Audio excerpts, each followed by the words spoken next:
Another great comment, question in the comments on a recent video.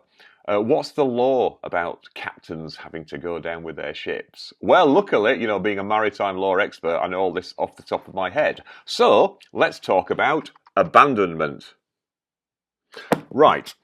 Um, the first thing when I looked into this was that I found interesting was this is a relatively recent concept. It only really arose in sort of the mid 19th century. And I wondered why that was, because I thought, maybe this is going to be one of these ancient things that goes all the way back to the Phoenicians. But asking my more shipping expert friends, they pointed out that it's only really been an issue since vessels have had lifeboats, and that's a relatively recent concept. But what is the duty? Um, Interestingly, it's generally considered to be a moral duty, although we will come on to where it's a legal duty. But the duty wasn't that so much that the captain had to go down with the ship. The duty is that the captain cannot get off the ship until everybody else is safe. The captain has to be the last person off the vessel. Interestingly, that also applies to aeroplanes. I remember when Captain Sully put the plane in the river. He made sure he was the last person off. But they're supposed to do that, generally speaking. Although in a fast-moving emergency, it's like leave it to the emergency services and just everybody get out as quick as you can.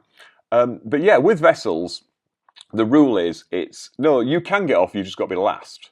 But obviously, sometimes that can have the same result because if there are people trapped or there are people who can't be rescued, then well, no, you can't leave till they do, and they're not going anywhere. So neither are you. So that's the general idea.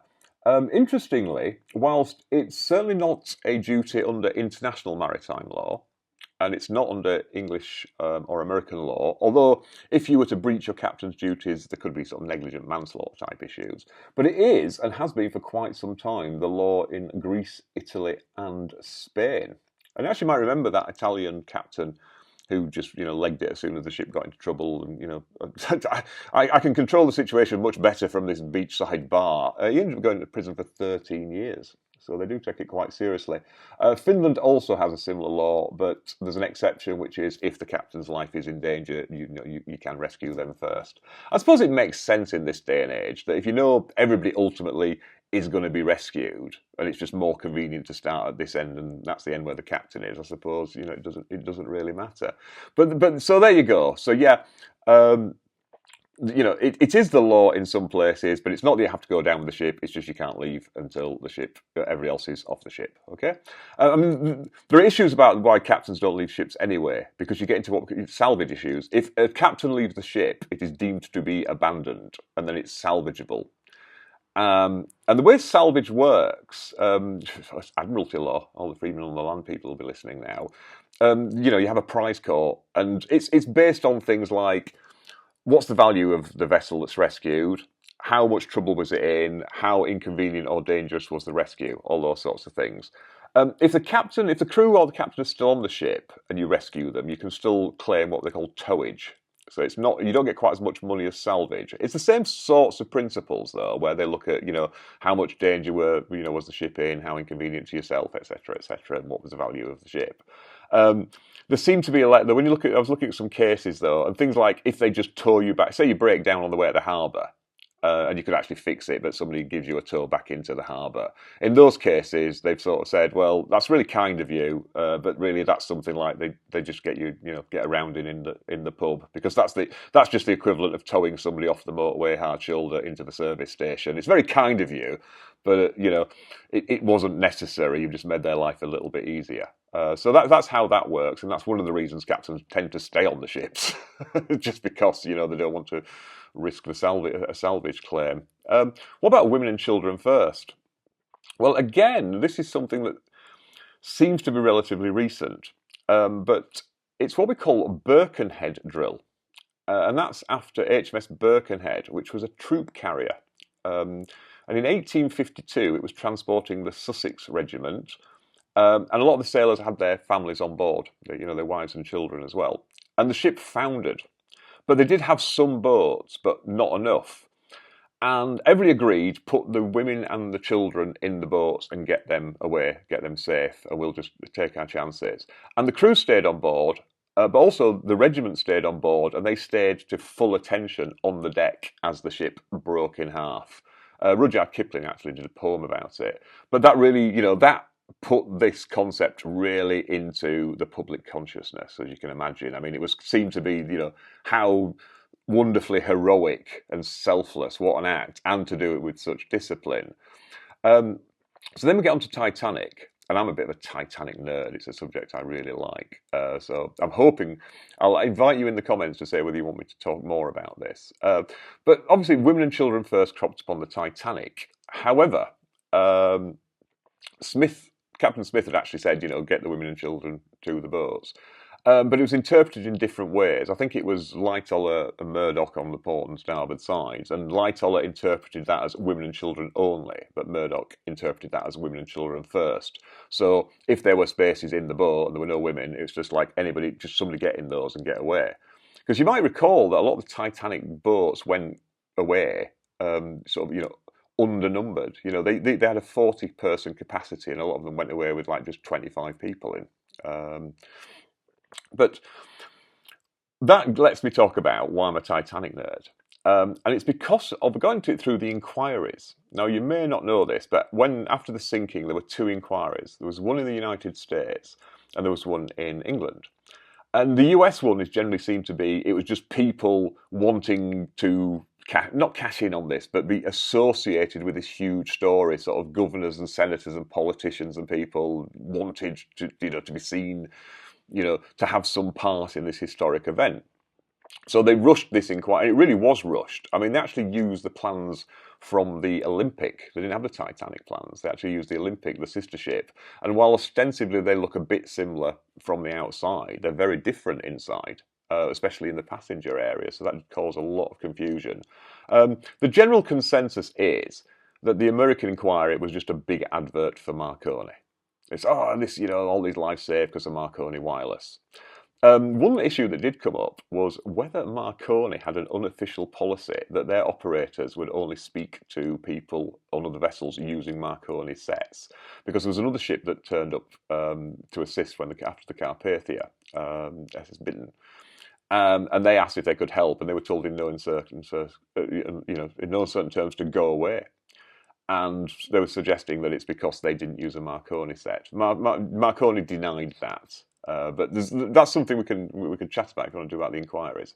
The English one, though, that was an interesting one because that was run by the Board of Trade. They were the basically investigating body. But one of the issues was whose fault was the sinking of the Titanic, and was it the Board of Trade for certifying the ship? So there's no conflict of interest there. Perhaps unsurprisingly, they put the blame on Captain Smith, and they said it was proceeding through the ice speed and excessive speed. Now, the excessive speed, though, it seems to be that that's any speed above zero, just going through the ice field, because, the sensible option, as everybody else took, would have been to stop.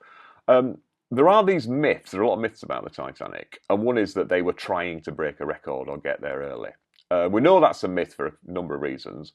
First one is, actually, standing orders to all White Star captains were not to go for speed records. White Star thought that was a little bit gauche, and that was for people like Cunard. The whole point of White Star was, we get you there in luxury.